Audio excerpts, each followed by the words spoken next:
Welcome, here I've got HUAWEI Nova 9 and let me show you how to turn on and off camera leveler at this device. So let's start by tapping on camera button to open it, and for now we are on standard photo mode.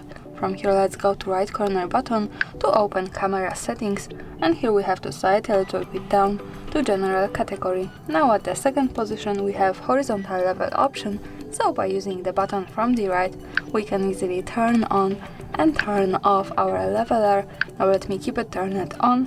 When we move back to the camera, we get access to this line in the preview, and this is useful when we want to be sure that we hold our device steady when we need to take straight picture. And of course, when we don't need it, we have to move back to right corner settings, slide a little bit to general, and tap to horizontal level. So for now in the preview, the leveler has gone. That's all, thanks for watching, subscribe our channel and leave the thumbs up.